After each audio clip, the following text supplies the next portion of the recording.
Iglesia Noticia. COPE. Estar informado.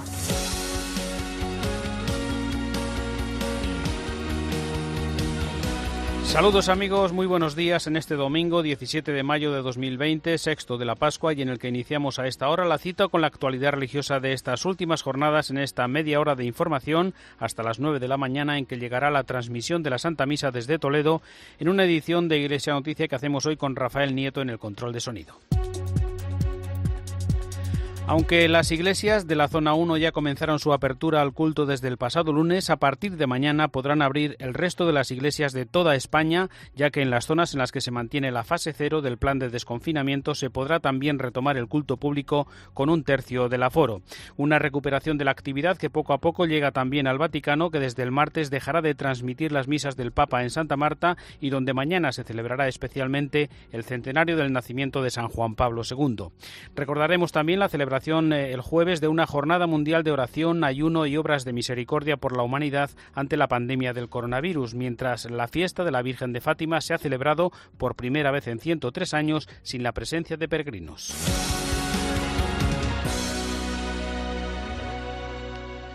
Todas las iglesias de España podrán abrir sus puertas al culto a partir de mañana lunes, aunque ya lo han hecho desde el pasado lunes las que estaban en la zona 1 del desconfinamiento. No obstante, en las zonas de Madrid, Castilla y León y Barcelona, que continúan en la zona 0, se permite desde mañana abrir los templos, aunque se mantiene la dispensa del precepto dominical y se sugiere a las personas en riesgo que sigan como hasta ahora las celebraciones a través de los medios de comunicación. Hacemos a partir de ahora un rápido recorrido para conocer cómo se han vivido estas primeras jornadas. Viajamos ahora hasta Aragón, donde el Pilar de Zaragoza ha recibido la visita de miles de fieles. Enrique Pérez, buenos días. Buenos días. Con la entrada de Aragón en la fase 1 del proceso de desescalada, las iglesias de la comunidad han podido abrir de nuevo sus puertas desde el pasado 11 de mayo, pero reduciendo su aforo al 30%. Es el caso, por ejemplo, de la Basílica del Pilar, que ha estado cerrada 2 meses y a la que han acudido estos días miles de personas. Ya el pasado lunes eran muchos los fieles que formaron una larga cola para entrar a primera hora de la mañana y poder asistir a la misa de 9. Solo ese primer día pasaron por sus naves cerca de 2.000 personas. Los horarios de las celebraciones se mantienen como siempre, lo único que se ha reforzado la limpieza y las medidas de higiene para evitar contagios. No se puede besar el Pilar de la Virgen ni a ninguna otra imagen, se ha retirado el agua bendita de las pilas situadas en la entrada al templo y se han señalado qué bancos se pueden usar y cuáles no para sentarse, con el fin de mantener las distancias. Medidas similares se han adoptado en el resto de catedrales y parroquias aragonesas que esta semana han abierto al culto con la esperanza de poder aumentar su aforo al 50% si el proceso de desescalada continúa sin problemas. En Sevilla se han producido largas esperas para rezar ante el Jesús del Gran Poder o la Esperanza Macarena, mientras en la catedral unas pocas sillas mantenían las distancias entre los fieles. Luis Rueda es canónigo y prefecto de liturgia del Cabildo de la Catedral Sevillana. Hemos reabierto la catedral al culto público y han venido los fieles. Hemos celebrado la misa de 8:30, la de 9, la misa coral, con toda normalidad. Teníamos la separación de 2 metros de las sillas para que todos estuvieran cómodamente y guardando las distancias de seguridad. También en la comunión los fieles han sido muy obedientes, todos por el pasillo central, guardando también la distancia de seguridad y comulgando en la mano, como está recomendado. O sea que estamos llenos de alegría porque hemos vuelto a la celebración del culto público con los fieles, con la presencia de los fieles en la iglesia. Y desde tierras andaluzas viajamos hasta Galicia, donde la Catedral de Santiago de Compostela, a falta de peregrinos, permanece cerrada por obras. Nos da más información Íñigo Landa. Poco a poco también en Galicia se ha ido retomando la nueva normalidad en la reapertura de los templos con toda la cautela y el cumplimiento de las medidas de higiene y seguridad exigidas. Monseñor Julián Barrio es arzobispo de Santiago. La preocupación es por parte de la Iglesia el cuidar dentro de sus posibilidades lo mejor posible a todas aquellas personas que deseen asistir a las celebraciones. El lunes Galicia estrenaba la fase 1 de esta desescalada y como nos contaban párrocos de Santiago, de Vigo, la cosa iba bastante bien. Los que han participado pues se han comportado con total normalidad, se han ocupado su sitio y después a la hora de la comunión, que es otro momento de movimiento y de distanciamiento a la vez, pues todo ha sido muy normal, gracias a Dios.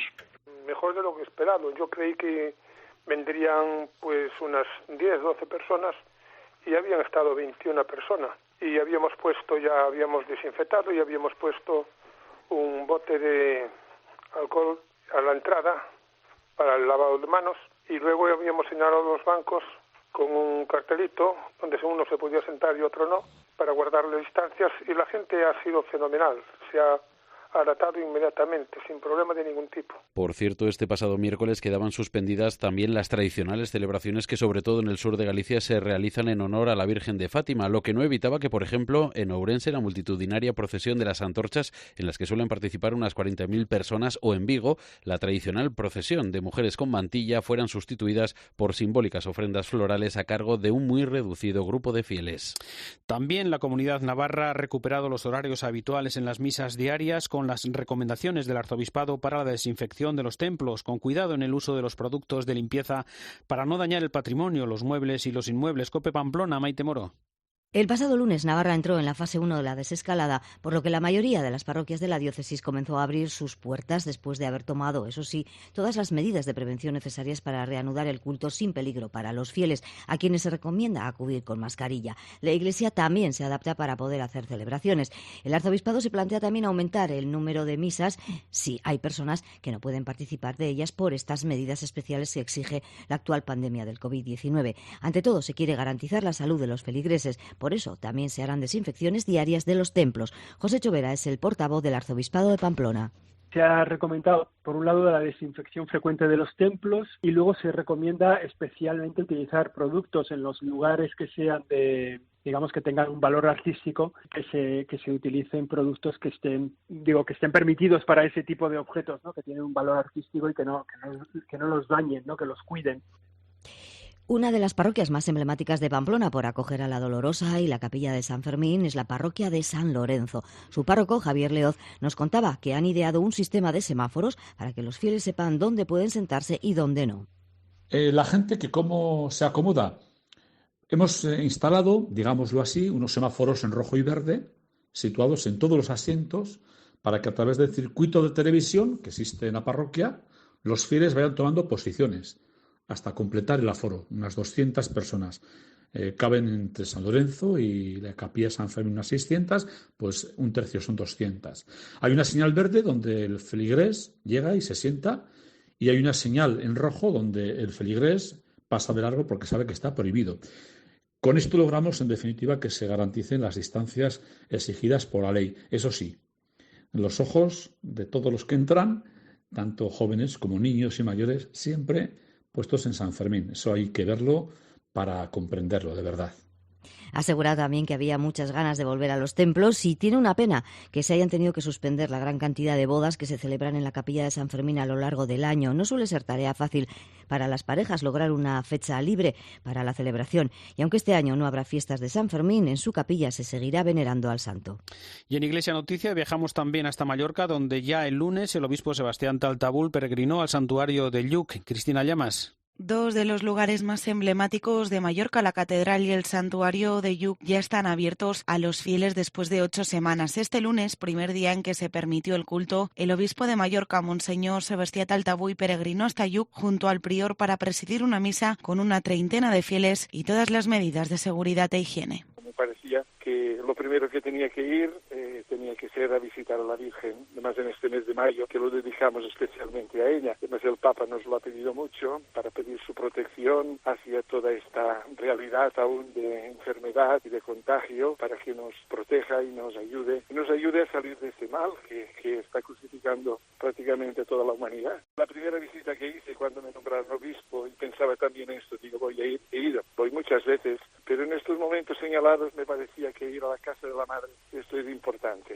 Atendiendo a la petición del Papa de dedicar este mes de mayo a la Virgen, el obispo invita a seguir el rezo del Rosario a través de un vídeo colgado en redes sociales donde se recorre toda la isla. En él podemos ver los santuarios y las imágenes de la Virgen también en el entorno natural de la isla, porque como dice el obispo, todo ayuda a rezar y contemplar. Sí, lo hicimos precisamente en comunión con el Papa, que nos lo ha pedido, pero sobre todo también para estar en comunión entre nosotros y poder rezar juntos. Y es un vídeo que puede ayudar a todas las familias, a todas las personas, también en particular, a seguir el rezo del Rosario.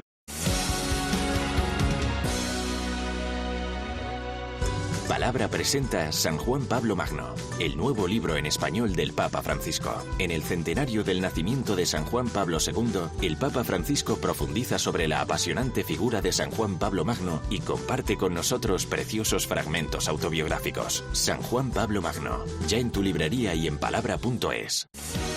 Faustino Catalina. Iglesia Noticia. COPE. Estar informado.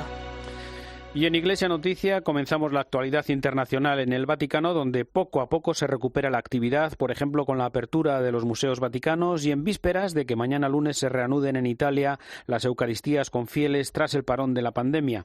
Una jornada en la que el Papa Francisco mañana celebrará el centenario del nacimiento de Juan Pablo II con una misa en la Basílica de San Pedro. Será en la capilla del Papa Santo, situada en la nave derecha de la Basílica de San Pedro, pero sin la presencia de fieles para respetar las medidas de seguridad. Al día siguiente, el martes, el Vaticano dejará de transmitir las misas de cada mañana desde la residencia de Santa Marta. Nos vamos a Roma con la información de la corresponsal de la cadena COPE, Eva Fernández. Buenos días. Buenos días. Sí, la del lunes será la última de las misas que han unido a millones de personas en todo el mundo durante más de 2 meses. Nunca antes una misa había tenido tanta audiencia. Ahora, con la reanudación de las celebraciones con el pueblo en muchos países del mundo, el Papa quiere que la vida en las parroquias recupere poco a poco su pulso y que todos podamos participar personalmente en la liturgia. En lo que respecta a la reapertura de las 4 basílicas papales de Roma, se adoptarán especiales medidas de seguridad con ayuda de la Gendarmería Vaticana y de voluntarios de la Cruz de Malta para controlar la entrada de los fieles. Y como el resto de los museos en Italia reabrirán a partir de mañana lunes, los museos vaticanos también lo harán, pero a un público menos habitual, porque serán los romanos o los habitantes del Lacio quienes puedan disfrutar de sus tesoros artísticos a falta de turistas. Tal como está previsto, solo se podrá acceder con reserva y utilizando la mascarilla. Y además se facilitarán horarios de apertura para que puedan acudir quienes vivan en Roma cuando hayan finalizado sus horarios de trabajo. El centenario del nacimiento de Karol Wojtyła, San Juan Pablo II, que celebraremos mañana, es hoy el tema para el comentario desde Roma de Antonio Pelayo. Buenos días. Buenos días. Karol Wojtyła era ya un grande cuando en 1978 fue elegido papa, el primero no italiano en la historia de la Iglesia después de 4 siglos y el primer eslavo en llegar a la sede de Pedro. Durante sus 27 años de pontificado, uno de los más largos en la historia de la Iglesia, su estatura se agigantó y al conmemorar el centenario de su nacimiento se le rinde el homenaje que merecen sus méritos. En el ámbito sociopolítico nadie puede negarle su contribución en la simbólica caída del muro de Berlín y en el consiguiente hundimiento del imperio comunista en media Europa. La escalada del sindicato polaco Solidaridad fue la primera ficha de un dominó que acabó devolviendo la libertad y la dignidad a millones de europeos que hasta entonces habían vivido subyugados y humillados por un poder totalitario. En la historia de la Iglesia su paso fue decisivo para la consolidación de las reformas del Concilio Vaticano II, en cuyas 4 sesiones participó siendo un joven obispo auxiliar de Cracovia, pero además modernizó el Código de Derecho Canónico, puso al día las enmohecidas estructuras de la Curia Romana y dinamizó la evangelización, creando, por ejemplo, las Jornadas Mundiales de la Juventud. Juan Pablo II transformó el modelo de vida de los papas, llevó a cabo 104 viajes, durante los cuales visitó 126 países, dejando en cada uno de ellos recuerdos imborrables por su cercanía a la gente y por la radicalidad de sus acusaciones que contribuyeron a la caída de dictadores como el filipino Marcos o el paraguayo Stroessner. Fueron históricos sus encuentros con personajes tan discutidos como el general Jaruzelski o el cubano Fidel Castro. Wojtyła amaba a España, país al que viajó en 5 ocasiones diferentes, visitando sus santuarios más famosos, el Pilar, Covadonga, Loyola, Santiago, Montserrat, El Rocío. Para él España era tierra de santos y de místicos como San Juan de la Cruz, al que dedicó su tesis doctoral, una visión la suya, tal vez demasiado idealizada porque el amor a veces ciega. Así se explica que le fue difícil entender y aceptar algunos cambios de nuestra sociedad y de la Iglesia española, pero a pesar de todo seguimos ocupando siempre un lugar privilegiado en su corazón de padre y de pastor. Desde Roma les ha hablado Antonio Pelayo. Gracias, Antonio. Seguimos con Eva Fernández para recordar en esta situación de crisis y de pandemia el mensaje del Papa a los enfermeros del mundo, así como la jornada interreligiosa de oración y ayuno que se celebró el jueves a propuesta del Alto Comité para la Fraternidad Humana. En el Día Internacional de la Enfermería, el Papa quiso hacer público un mensaje para agradecer la valentía y el sacrificio del personal sanitario durante esta pandemia. El texto está lleno de cariño y admiración hacia todo el personal sanitario, incluidos comadronas y obstetras, quienes están volcándose con los enfermos, poniendo en riesgo su propia vida. Francisco asegura que ellos todos los días experimentan el trauma que causa el sufrimiento en la persona e infunden ánimo, esperanza y confianza. Son los buenos samaritanos que se hacen cargo de la vida y de las heridas de los demás. Por esta entrega, insiste el Papa, forman parte de los santos de la puerta de al lado. Ese mismo día ofreció su misa por ellos. Preghiamo oggi per infermieri e infermiere. Recemos hoy por los enfermeros y enfermeras que tienen esta profesión que es más que un trabajo, una vocación, una dedicación. Que el Señor los bendiga. En esta época de la pandemia han dado ejemplo de heroísmo y algunos hasta su vida. Alcuni hanno dato la vita. Y ante la evidencia de las necesidades que se están viendo con la pandemia, Francisco pidió a los responsables políticos que inviertan en sanidad para garantizar a todos un servicio que respete la dignidad de cada persona. Por otra parte, la jornada de oración y ayuno del pasado 14 de mayo tuvo su origen en el documento sobre la fraternidad humana firmado por el Papa Francisco y el gran imán de la mezquita de Al-Azhar. El Alto Comité para la Hermandad Humana ha convocado para hoy una jornada de oración y ayuno para pedirle a Dios misericordia y piedad en este momento trágico de la pandemia.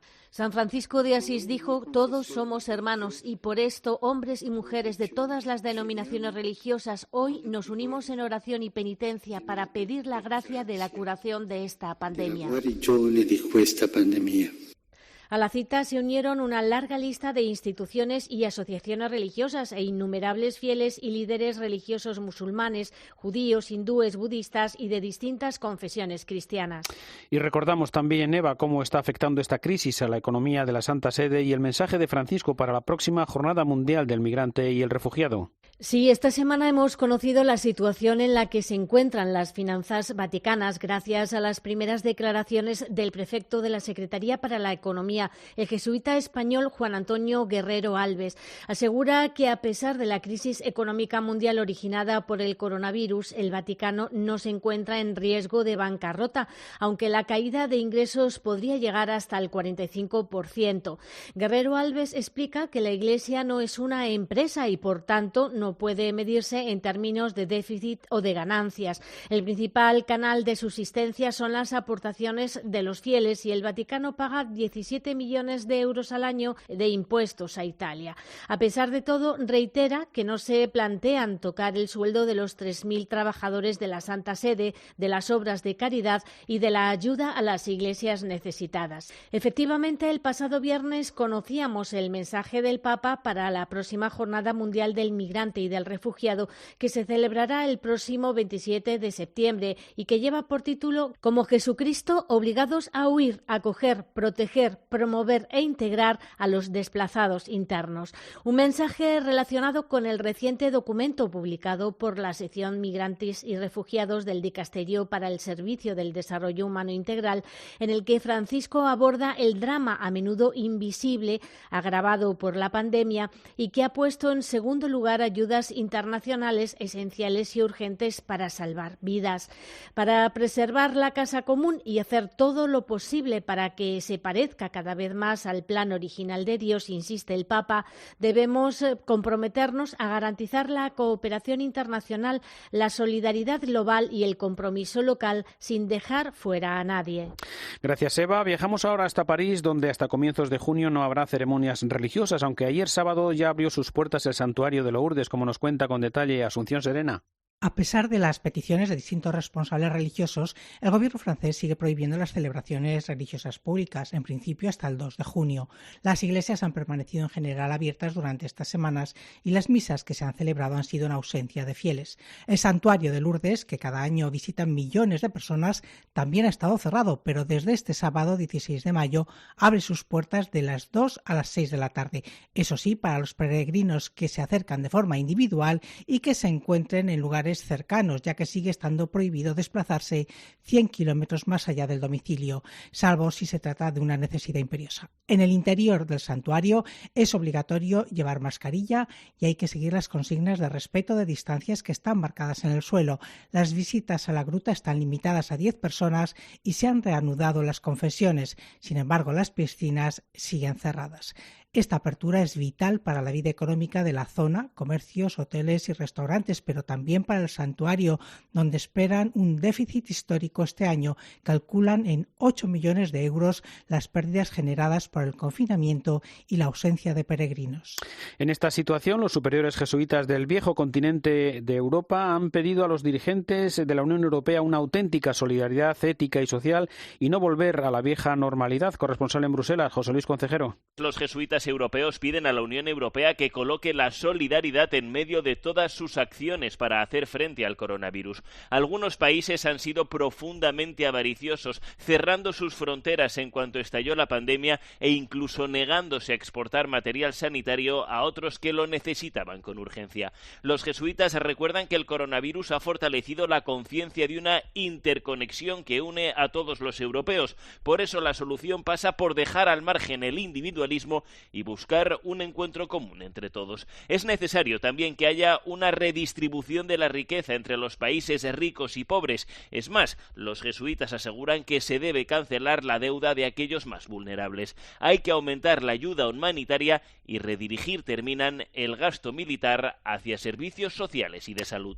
El miércoles se celebró la festividad de la Virgen de Fátima, que cada año convoca una peregrinación internacional, pero en esta ocasión la primera en 103 años sin peregrinos. Corresponsal en Lisboa, Begoña Íñiguez, buenos días. Muy buenos días, Faustino. Esta semana el Santuario Mariano de Fátima ha celebrado su peregrinación internacional de mayo de una manera muy especial, ya que por primera vez en sus 103 años de historia la explanada del santuario ha estado vacía de peregrinos por la pandemia del coronavirus, con la única compañía de la niebla y la lluvia. El cardenal Antonio Marto, obispo de Leiria Fátima, presidió las celebraciones del 12 y 13 de mayo, acompañado solo por los concelebrantes en las celebraciones, aunque desde la distancia millares de peregrinos en todo el mundo encendieron velas el día 12 por la noche y acompañaron la peregrinación a través de los medios de comunicación y las redes sociales. La homilía de la misa del día 13 estuvo cargada de sentimiento. En ella el obispo de Leiria Fátima apeló a la reflexión interior de cada uno de nosotros en estos tiempos difíciles de pandemia, ensalzando el papel de la familia y de la Virgen de Fátima en nuestra propia conversión. Lo escuchamos. Esta peregrinación interior, la luz, la esperanza, la consolación, el abrazo y la paz de Cristo que llevas a nuestras casas y a nuestros corazones. Hoy haces tú el camino de ida, el camino de vuelta lo haremos nosotros. Don Antonio Marto recordó al Papa Francisco, quien hace 3 años presidió la peregrinación internacional de mayo y alertó sobre el gran peligro de la desigualdad y la pobreza que crece durante la pandemia. Y en Iglesia Noticia volvemos de nuevo a la actualidad aquí en España. Los obispos del País Vasco y Navarra han publicado una carta pastoral ante la crisis del coronavirus en la que reflexionan sobre las claves evangélicas para afrontar los actuales desafíos, cómo percibir el amor de Dios en esta difícil situación y cómo vivir las bienaventuranzas en estas circunstancias concretas. Y nos acercamos también ahora a conocer algunas de las iniciativas para atender a las necesidades espirituales y económicas en este tiempo de pandemia, en concreto a las que lleva a cabo la diócesis de Astorga y que nos cuenta Ana Valencia. Buenos días. Buenos días. La diócesis de Astorga ha tejido toda una red de solidaridad para ayudar a los más vulnerables golpeados por esta crisis sanitaria, económica y social. Es por eso que los sacerdotes están donando un mes de su sueldo a Cáritas en una campaña que se ha bautizado Un mes para para los demás. Pero no queda ahí, porque el fin es crear un fondo solidario en el que también se implican los fieles de la diócesis a través de parroquias solidarias. Lo explica María Ángeles Sevillano, delegada de medios de la diócesis de Astorga. El plan promueve fundamentalmente la creación de un fondo diocesano de solidaridad, con dos tipos de aportaciones, una de los sacerdotes en particular y otra de las parroquias. El obispado coordina voluntarios y colectivos que siempre tienen una mano tendida. Es el caso del proyecto Custos de Ponferrada, para atender a las personas mayores, impedidas y sin hogar. Tampoco se olvidan de las mujeres en situaciones más delicadas, que reciben ayuda a través del programa Amanecer, ni tampoco del acompañamiento del dolor a través de talleres online dirigidos por la psicóloga María José Díez. Además, varias comunidades de religiosas tejen mascarillas y otros equipos de protección. En el plano espiritual, todos los días a las 8 de la tarde se puede seguir la misa a través de la web seminarioastorga.es.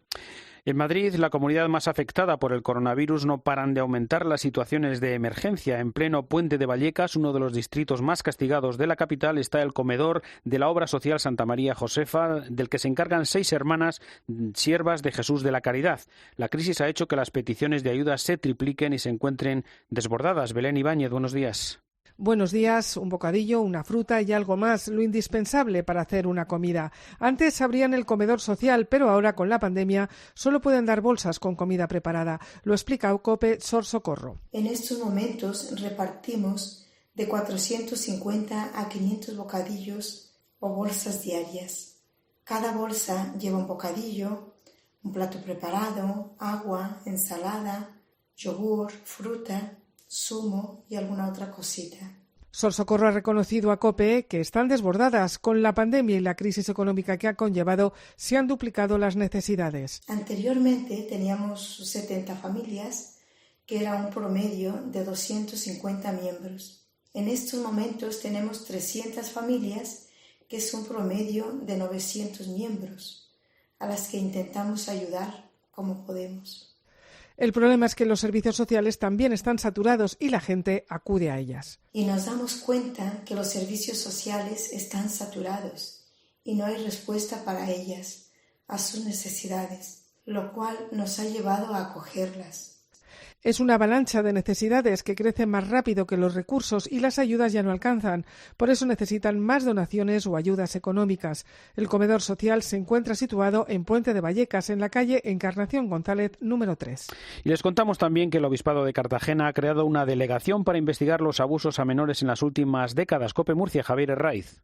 Se trata de una herramienta que amplía las funciones que ya realizaba la diócesis. Eso sí, hasta ahora se limitaban a un acompañamiento jurídico a la presunta víctima. El delegado episcopal Gil José Sáez deja claro que necesitan mucho más. Escuchar, esto es muy importante, escuchar a las víctimas. Necesitamos tener más empatía con ellos. Y luego también, concretar los mecanismos de reparación a las víctimas, no solamente de reparación económica, acompañamiento espiritual, acompañamiento psicológico. Será el obispo de la diócesis, Lorca Planes, quien deba decidir sobre posibles medidas cautelares a un miembro de la Iglesia en caso de que sea denunciado. Corresponde al señor obispo, conforme a derecho, tomar medidas cautelares o no. Medidas cautelares que las tomará o no en razón de muchas circunstancias que tiene que ponderar. Razón, por ejemplo, de si los hechos revisten una especial gravedad, si la persona está en contacto con menores. Pues entonces el obispo tomará medidas cautelares. Esta delegación episcopal va a recopilar las denuncias realizadas hasta ahora. Son 9 antes de la promulgación del Papa Francisco. Así llegamos al final del informativo Iglesia Noticia, programa 1672 en este domingo 17 de mayo de 2020. Llega la última hora de la actualidad en España y el mundo, después la Santa Misa. Volveremos el próximo domingo. Hasta entonces, un saludo de Faustino Catalina.